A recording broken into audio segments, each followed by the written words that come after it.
ഇന്നെന്തോ special ലഞ്ചാണല്ലോ അമ്മ ഉണ്ടാക്കുന്നത്. പോയി നോക്കാം.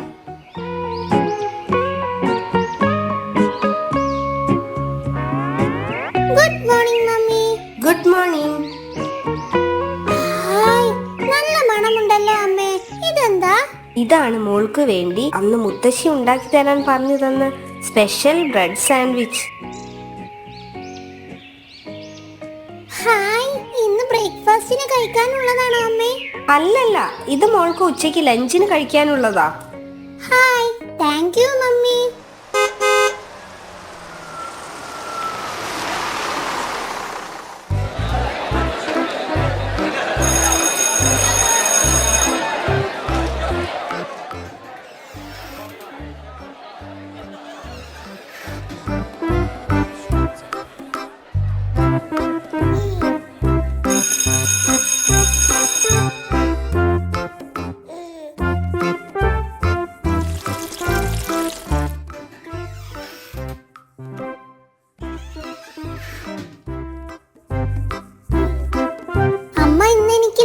ഒരു സ്പെഷ്യൽ സാധനമാണ് ഉണ്ടാക്കിയത്. എന്താണെന്ന് പറയാമോ? ബിരിയാണി അല്ല, എന്നാൽ മസാല ദോശ. അതുമല്ല. ഞാൻ തോറ്റു. ഇനി നീ തന്നെ പറ. ഞാൻ പറഞ്ഞില്ലായിരുന്നോ മുത്തശ്ശി അമ്മയോട് എനിക്ക് ഉണ്ടാക്കി തരാൻ പറഞ്ഞ ആ സ്പെഷ്യൽ ബ്രെഡ് സാൻഡ്വിച്ച് ആണത്. വൗ, അടിപൊളി. എവിടെ കാണട്ടെ? അയ്യോ, എന്റെ ബ്രെഡ് സാൻഡ്വിച്ച് കാണുന്നില്ലല്ലോ. ഇതാരോ മനഃപൂർവ്വം എടുത്ത് കഴിച്ചതാണല്ലോ. ഇതിനു മുമ്പും ഇങ്ങനെ ഉണ്ടായിട്ടുണ്ട്. ഇതങ്ങനെ വിട്ടാ ശരിയാവില്ല. നീ കരയല്ലേ, നമുക്ക് പരിഹാരം ഉണ്ടാക്കാം. ഇപ്പൊ നമുക്ക് എന്റെ ഫുഡ് ഷെയർ ചെയ്ത് കഴിക്കാം. എന്താ? ശരി. എനിക്കൊരു ഐഡിയ തോന്നുന്നു. എന്താ ഐഡിയ? നാളെ നീ വരുമ്പോൾ അമ്മയോട് പറഞ്ഞ് എനിക്ക് കൂടി ഒരു സ്പെഷ്യൽ ബ്രെഡ് സാൻഡ്വിച്ച് വേണമെന്ന് പറഞ്ഞ് വേറെ ഒരു ടിഫിൻ കൂടി ബാഗിലാക്കി കൊണ്ടുവരണം. അതെന്തിനാ? എന്നിട്ട് വേണം ആ 2 ടിഫിനും കള്ളം കൊണ്ടുപോകാൻ. അതൊന്നുമില്ല, നീ കണ്ടോ, ഞാനൊരു വഴി കണ്ടുവച്ചിട്ടുണ്ട്.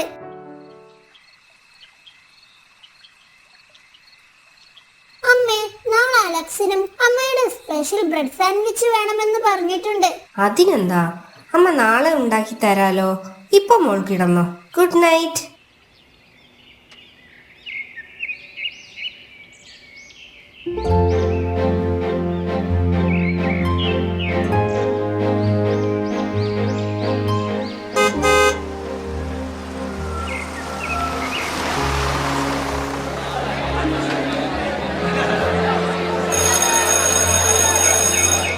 ഇതാ നീ പറഞ്ഞ സ്പെഷ്യൽ ബ്രെഡ് സാൻഡ്വിച്ച്.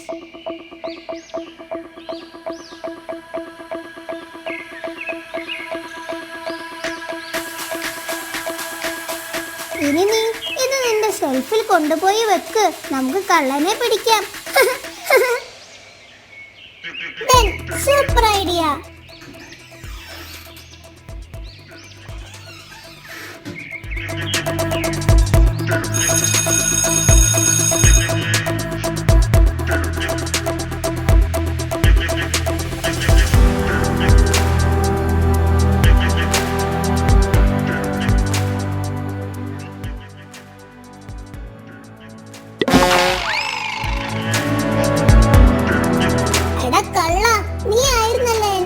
മോഷ്ടിച്ചത്. അത് പിന്നെ നല്ല ഫുഡിന്റെ മണമടിച്ചാൽ എന്റെ കൺട്രോൾ പോകും. മോഷണം നല്ലതല്ല ടോമി. നമ്മുടെ ആഗ്രഹത്തെ നിയന്ത്രിക്കാൻ നമ്മൾ പഠിക്കണം. ചെറിയ കള്ളത്തരങ്ങൾ ചെയ്യുന്നത് സ്വയം നിയന്ത്രിക്കാൻ ശ്രമിച്ചില്ലെങ്കിൽ മുതിർന്ന പ്രായത്തിൽ വലിയ കള്ളത്തരങ്ങൾ ചെയ്യാൻ തോന്നും. അത് വളരെ ശിക്ഷാർഹമായിരിക്കും. സോറി കൂട്ടുകാരെ, ഞാനിനി മോഷ്ടിക്കില്ല. എനിക്ക് കുറച്ച് വെള്ളം തരുമോ?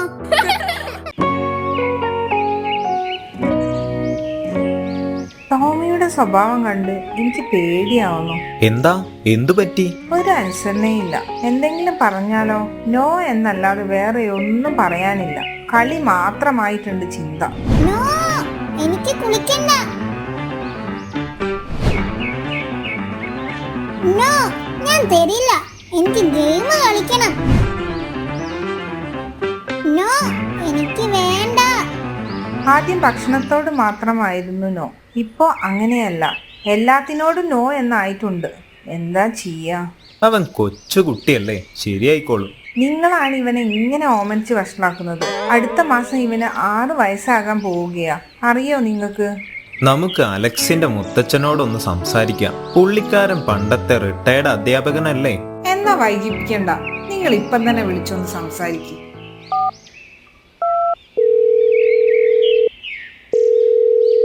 ഹലോ, ഇത് അലക്സിന്റെ ഗ്രാൻഡ് ഫാദർ അല്ലേ? അതേലോ, ആരാണ്?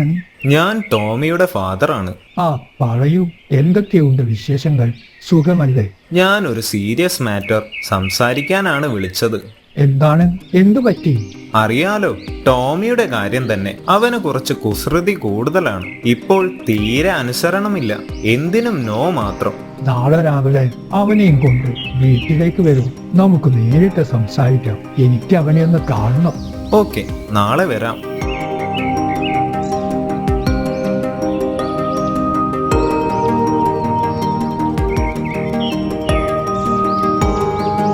ടോമിക്ക് ഇത് വേണോ? ആ, വേണം വേണം.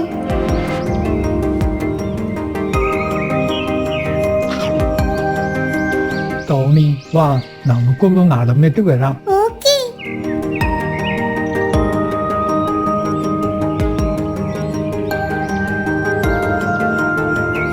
ടോമി, എനിക്ക് ആ തൈ പറിച്ചു തരാമോ? അതിനെന്താ, ഇപ്പൊ പറിച്ചു തരാലോ. നിസാരം.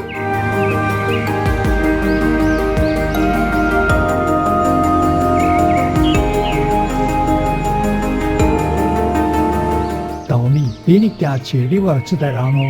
No problem, wait. ഇതൊക്കെ ഇത്രയേ ഉള്ളൂ. കണ്ടില്ലേ, ഞാൻ ശക്തിമാനാ, ശക്തിമാൻ. ആണോ?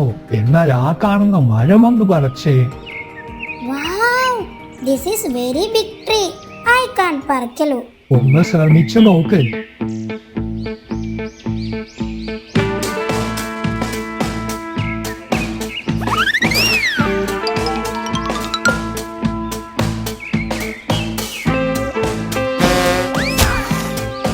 എന്നെ കൊണ്ടൊന്നും പറ്റില്ല സാറേ. നമുക്ക് JCB വിളിക്കാം. ആഹാ, കണ്ടില്ലേ, ചെടികളും മരങ്ങളും പോലെയാണ് മോശം ശീലങ്ങളും. തൈകൾ പോലെ പുതുതായിരിക്കുമ്പോൾ നിങ്ങൾക്ക് അവ വേഗത്തിലും എളുപ്പത്തിലും ഇല്ലാതാക്കാം. എന്നാൽ നിങ്ങൾ അവരെ നീക്കാനും വളരാനും അനുവദിച്ചാൽ അവ ശക്തി പ്രാപിക്കുകയും അതിനെ ഒഴിവാക്കാൻ കഴിയാത്ത പഴയ വൃക്ഷം പോലെ ആവുകയും ചെയ്യും. അതുകൊണ്ട് അമ്മയും അച്ഛനും പറയുന്നത് കേട്ട് നല്ല കുട്ടിയായി വളരണം. മോശം ശീലങ്ങളിലെ മാറ്റം ജീവിതത്തിൽ വലിയ മാറ്റങ്ങൾ കൊണ്ടുവരും. എനിക്കെന്റെ തെറ്റ് മനസ്സിലായി. ഇനി ഞാൻ അനുസരണക്കേട് കാണിക്കില്ല. ഇനി എന്നും ഞാൻ നല്ല കുട്ടിയായിരിക്കും. Good boy.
അത് ശരി, ഞാൻ കളിക്കാൻ വിളിച്ചിട്ട് നീ ഇവിടെ കുത്തിയിരുന്ന് പടം വരയ്ക്കുകയാണല്ലേ? ഇപ്പൊ ശരിയാക്കി തരാം. അയ്യോ അമ്മേ, അയ്യോ അമ്മേ, ഇവൻ എന്നെ വരയ്ക്കാൻ സമ്മതിക്കുന്നില്ല.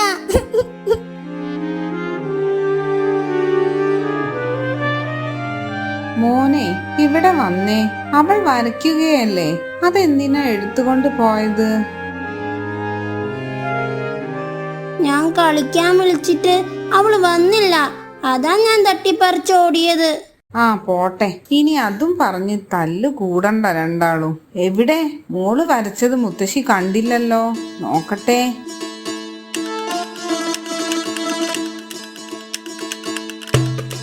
ഹായ്, നല്ല രസമുണ്ടല്ലോ ഈ കിളികളെ കാണാൻ.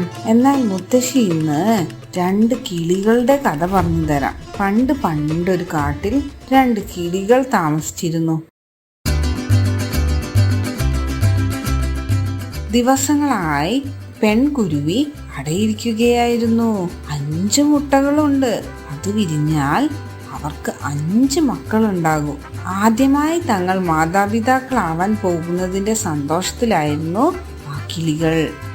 അതെ, കുഞ്ഞുങ്ങളായ പിന്നെ ഇങ്ങനെ ഒരുമിച്ചിരിക്കാനും കിന്നാനം പറയാനും ഒന്നും സൗകര്യം കിട്ടില്ല കേട്ടോ. ഓ പിന്നെ അങ്ങനെയൊന്നുമില്ല, കുഞ്ഞുങ്ങളായാലും ഇല്ലേലും നമ്മൾ എന്നും ഇതുപോലെ ഒരുമിച്ച് സന്തോഷത്തോടെ കഴിയണം എന്നാണ് എന്റെ പ്രാർത്ഥന. ദൈവം അനുഗ്രഹിക്കട്ടെ. അയ്യോ, എന്താണിത്? ഭൂമി കുലുക്കുമോ? അയ്യോ ചേട്ടാ, നമ്മുടെ കുഞ്ഞുങ്ങൾ.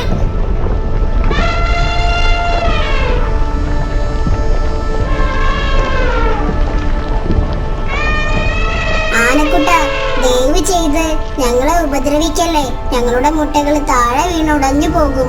ആനക്കുട്ടനുണ്ടോ? ആൺകിളിയുടെ കരച്ചിൽ കേൾക്കുന്നു. അവൻ കൂടുതൽ ശക്തിയോടെ കരച്ചില കുലുക്കി.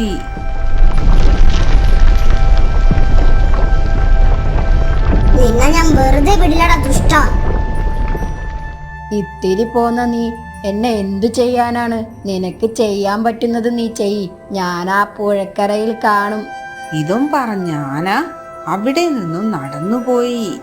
ആൺകിളി വേഗം വീട്ടിനുള്ളിലേക്ക് പറന്നു. നമ്മുടെ കുഞ്ഞുങ്ങൾക്കൊന്നും സംഭവിച്ചില്ലല്ലോ.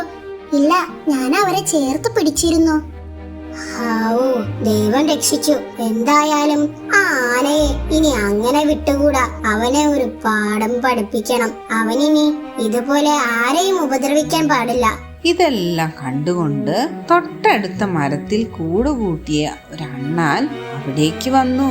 ഞാനും എല്ലാം കാണുന്നുണ്ടായിരുന്നു. കഴിഞ്ഞ ദിവസം എന്റെ വീടിന് നേരെ ആയിരുന്നു ആനക്കുട്ടന്റെ ആക്രമം. നമ്മൾ ചെറുജീവികൾ എന്ത് ചെയ്യാനാ, സഹിക്കുകയല്ലാതെ. ദുഷ്ടനായ ആ ആനക്കുട്ടനോട് പകരം വീട്ടാൻ ഞങ്ങളെ സഹായിക്കാമോ? ഞാൻ എന്ത് ചെയ്യാനാണ്? എനിക്കൊരു കൂട്ടുകാരിയുണ്ട്, തേനീച്ചറാണി. ഞാൻ അവളെ കൂടെ വിളിച്ചു കൊണ്ടുവരാം. അവൾക്കും ഈ ആനയോട് വിരോധമുണ്ട്. അവളുടെ കൂടെ ഒരു ദിവസം ഇവൻ തകർത്തു. ആ പക മനസ്സിൽ വെച്ച് നടക്കാണ് അവൾ. അവനോട് പ്രതികാരം ചെയ്യാൻ. എന്നാ പിന്നെ ഒന്നും ആലോചിക്കാനില്ല. ഐക്യമത്യം മഹാബലം. ഇപ്പോ തന്നെ തേനീച്ചറാണിയെ വിളിക്കി.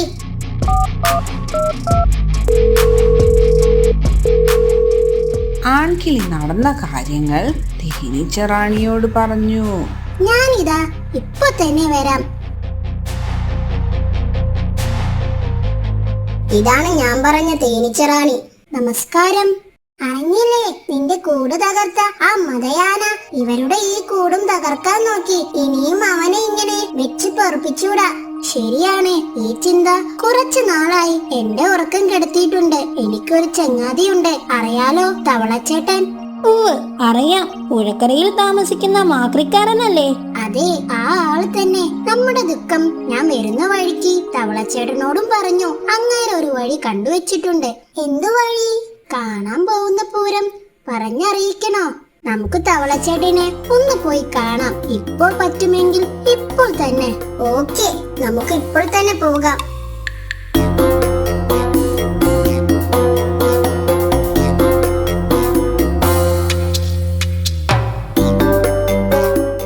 തേനീച്ച എല്ലാ വിവരവും മാക്രിക്കാരനവരെ ധരിപ്പിച്ചു. കാരണവർ കുറച്ചു നേരം ഒന്ന് ആലോചിച്ചു. എന്നിട്ട് അവർക്ക് മാത്രം കേൾക്കാവുന്ന ശബ്ദത്തിൽ പറഞ്ഞു, ആ ആന ഇപ്പോൾ മതപ്പാടിലാണ്. അവനെ കൊണ്ട് ഇനി ആർക്കും ശല്യം ഉണ്ടാവരുത്. ദാ ഇവിടെ അടുത്തുള്ള ഒരു പാറയിലാണ് അവൻ പതിവായി കിടക്കാറുള്ളത്. ഉച്ചനേരത്ത് വെള്ളം കുടിക്കാൻ എഴുന്നേൽക്കും. അന്നേരം നിങ്ങൾ തേനീച്ചക്കൂട്ടം നിങ്ങളുടെ പണി തുടങ്ങണം. തലയിലും കണ്ണിലും കുത്തേറ്റ് കണ്ണ് കാണാൻ പോലും വയ്യാതെ ആനക്കൂട്ടം പരക്കം പായും. ദാഹിച്ചു നിൽക്കുന്ന അവന്റെ കാഴ്ച നഷ്ടപ്പെടുമ്പോൾ ആകെ വെപ്രാളമാവും. ദാഹം തീർക്കാൻ എന്തു വഴിയെന്ന് തിരയുകയാവും അവൻ. അന്നേരം ചളിക്കുയിലിരുന്ന് ഞങ്ങൾ പൊക്രം പൊക്രം എന്ന് വിളിക്കാം. കുളക്കരയിലിരുന്നാണ് തവളകൾ കരയുന്നതെന്ന് വിചാരിച്ച് അവൻ ചളിക്കുയിലേക്ക് വരും. ചളിക്കുയിൽ ഇറങ്ങിയാൽ പിന്നെ അവന് കരയ്ക്ക് കയറാൻ കഴിയില്ല. ആ ചളിക്കുയിൽ കിടന്ന് അവനൊരു പാഠം പഠിക്കും. എങ്ങനെയുണ്ട്? അടിപൊളി. മാക്രിക്കാരനവരുടെ സൂത്രം ഫലിച്ചു. വെള്ളം കുടിക്കാൻ വന്ന ആന അവിടെ എത്തിയതും തേനീച്ചക്കൂട്ടം തങ്ങളുടെ പണി തുടങ്ങി.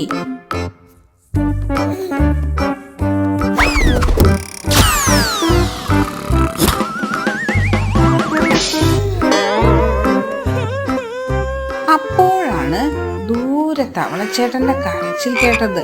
ആനക്കൂട്ടൻ വേഗം ആ ഭാഗത്തേക്ക് പാഞ്ഞു. തവള കരയുന്നിടത്ത് കുളമോ നദിയോ ഉണ്ടാകുമല്ലോ. വെള്ളത്തിൽ ചാടിയാൽ കടന്നൽ കൂട്ടത്തിൽ നിന്നും രക്ഷപ്പെടാമല്ലോ. തവളയുടെ കരച്ചിൽ കേട്ട സ്ഥലത്ത് പാഞ്ഞെത്തിയ ആനക്കുട്ടൻ അടിതെറ്റി വീണത് ഒരു ചളിക്കുഴിയിലേക്കായിരുന്നു. കുറെ നേരം കഴിഞ്ഞ് മറ്റാനകൾ വന്ന് ആനക്കുട്ടനെ കൊക്കയിൽ നിന്നും രക്ഷിച്ചു. വീഴ്ചയിൽ നല്ല പരുക്ക് പറ്റിയ ആനക്കുട്ടൻ അതോടുകൂടി ഒരു പാഠം പിടിച്ചു. പിന്നെ അവൻ ആരെയും ഉപദ്രവിച്ചില്ല. നിസ്സാരന്മാരാണെങ്കിലും ഒന്നിച്ചു നിന്നാൽ വൻ ശക്തിയാവും. ആ ശക്തിക്ക് ഏത് വമ്പനെയും അടിയറവ് പറയിക്കാനാകും.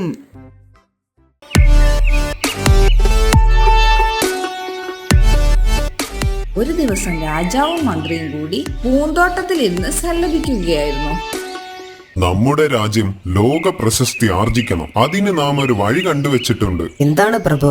നമ്മുടെ രാജ്യത്ത് ഒരുപാട് വിഡ്ഢികളുണ്ട്. അവരെ നമ്മൾ കണ്ടുപിടിച്ച് തുറങ്കിലടയ്ക്കണം. അങ്ങനെ ചെയ്താൽ നമ്മുടെ രാജ്യം ബുദ്ധിയുള്ളവർ മാത്രമായി മാറും. രാജ്യം ലോക പ്രശസ്തി ആർജിക്കുകയും ചെയ്യും. ഇത് കേട്ട മന്ത്രിക്ക് പറയാൻ വാക്കുകൾ ഉണ്ടായിരുന്നില്ല. പ്രഭു, നമ്മൾ ചെയ്യുന്നത് ശരിയാണോ? മന്ത്രി, ഇനി ഒന്നും ഇങ്ങോട്ട് പറയേണ്ടതില്ല. നാം തീരുമാനിച്ചു കഴിഞ്ഞു. നാളെ മുതൽ രാജ്യത്തിലെ ഏറ്റവും മോശമായ 4 വിഡ്ഢികളെ നമ്മുടെ മുന്നിൽ ഹാജരാക്കുക. ഉത്തരവ് പ്രഭു. അങ്ങനെ പിറ്റേ ദിവസം രാവിലെ തന്നെ മന്ത്രി രാജ്യത്തെ ഏറ്റവും മോശമായ 4 വിഡ്ഢികളെ കണ്ടുപിടിക്കാൻ വേണ്ടി പുറപ്പെട്ടു. മന്ത്രി ഗ്രാമത്തിലൂടെ പോകുമ്പോൾ ഒരാൾ കിണറിൽ നിന്നും വെള്ളം കോരുന്നതായി ശ്രദ്ധയിൽപ്പെട്ടു. എന്നാൽ അയാൾ ഓട്ടയുള്ള പാളയിലായിരുന്നു വെള്ളം കോരിക്കൊണ്ടിരുന്നത്. പാള മുകളിലേക്ക് എത്തുമ്പോഴേക്കും വെള്ളം മുഴുവൻ ചോർന്നു പോയിട്ടുണ്ടാവും. ഇത് കണ്ട് മന്ത്രി അയാളോട് ചോദിച്ചു, ഹേയ്, നിങ്ങൾ എന്ത് വിഡ്ഢിത്തമാണ് ചെയ്യുന്നത്? ആ പാള മാറ്റി കെട്ടു. വെള്ളം മുഴുവൻ കിണറ്റിലേക്ക് തന്നെയല്ലേ പോകുന്നത്? നിങ്ങൾക്ക് കിട്ടുന്നില്ലല്ലോ. ഏയ്, അതിനൊന്നും നേരമില്ല. മുതലാളി വേഗം 2 കുടം വെള്ളം കൊണ്ടു ചെല്ലാൻ പറഞ്ഞിട്ടുണ്ട്. ആ, എനിക്ക് എന്റെ ആദ്യത്തെ വിഡ്ഢിയായി. നിങ്ങൾ എന്നോടൊപ്പം കൊട്ടാരം വരെ ഒന്ന് വരണം. ഏയ്, ഇല്ലില്ല, പറ്റില്ല. കണ്ടില്ലേ, എനിക്ക് 100 കൂട്ടം പണിയുണ്ട്. ഇത് കഴിഞ്ഞ് കോഴിയെ കുളിപ്പിക്കണം. മുതലാളി അറിഞ്ഞാൽ എനിക്ക് ചീത്ത കേൾക്കും. ഞാൻ വരില്ല. രാജാവാണ് നിങ്ങളോട് കൊട്ടാരത്തിലേക്ക് വരാൻ കൽപ്പിച്ചിട്ടുള്ളത്. രാജാവിന്റെ കൽപ്പന ധിക്കരിച്ചാൽ അറിയാമല്ലോ. അങ്ങനെ അയാൾക്ക് മന്ത്രിയുടെ കൂടെ കൊട്ടാരത്തിലേക്ക് പോകേണ്ടി വന്നു. അങ്ങനെ അവർ കൊട്ടാരത്തിലേക്ക് പോകും വഴി ഒരാൾ കുതിരപ്പുറത്ത് ഇരുന്നു കൊണ്ട് ഒരു ഭാണ്ഡക്കെട്ട് തലയിൽ ചുമന്നു പോകുന്നത് കണ്ടു. ഹേ, ഒന്ന് നിർത്തൂ. നിങ്ങൾ എങ്ങോട്ടാണ് പോകുന്നത്? പട്ടണത്തിലേക്കാണ്. എന്താണ് ഈ തലയിലുള്ള ഭാണ്ഡക്കെട്ടിൽ? അലക്കി വൃത്തിയാക്കിയ തുണികളാണ്. അതെന്തിനാണ് നിങ്ങൾ ചുമക്കുന്നത്? കുതിരയുടെ പിറകിൽ വെച്ച് കെട്ടിയാൽ പോരെ? എന്റെ കുതിര ഒരു പെൺകുതിരയാണ്. അവൾ ഗർഭിണിയാണ്. ഈ പാവം മൃഗത്തെ ഇത്രയും വലിയ ഭാരം ചുമക്കാൻ ഞാൻ ആഗ്രഹിക്കുന്നില്ല. അതിനാൽ ഞാൻ ആ ഭാരം എന്റെ ചുമലിൽ വെച്ചു. അപ്പോൾ അതിന് എന്റെ ഭാരം മാത്രം ചുമന്നാൽ മതിയല്ലോ. നിങ്ങൾ കുതിരപ്പുറത്ത് ഇരിക്കുകയാണെങ്കിൽ ഇത് നിങ്ങളുടെ തോളിലായാലും കുതിരയുടെ പിറകിലായാലും ഭാരം തുല്യമായിരിക്കും. രണ്ടും നിങ്ങളുടെ ഈ കുതിര തന്നെയാണ് ചുമക്കുന്നത്. എന്നാൽ പകുതി ഭാരം സ്വന്തം ചുമലിൽ വഹിക്കുകയാണെന്ന് ആ മനുഷ്യൻ വാശി പിടിച്ചു. ഇതാ മറ്റൊരു വിഡ്ഢി. എന്തായാലും വരൂ, നമുക്ക് രാജാവിനെ ഒന്ന് പോയി കാണാം. അങ്ങനെ എല്ലാവരും കൂടി രാജാവിനെ കാണാൻ വേണ്ടി യാത്ര തിരിച്ചു.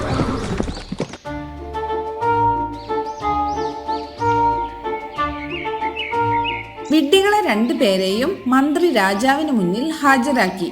പ്രഭു, ഇതാ നിങ്ങൾ പറഞ്ഞ വിഡ്ഢികൾ. ഞാൻ താങ്കളോട് 4 വിഡ്ഢികളെ കൊണ്ടുവരാനല്ലേ ആവശ്യപ്പെട്ടത്?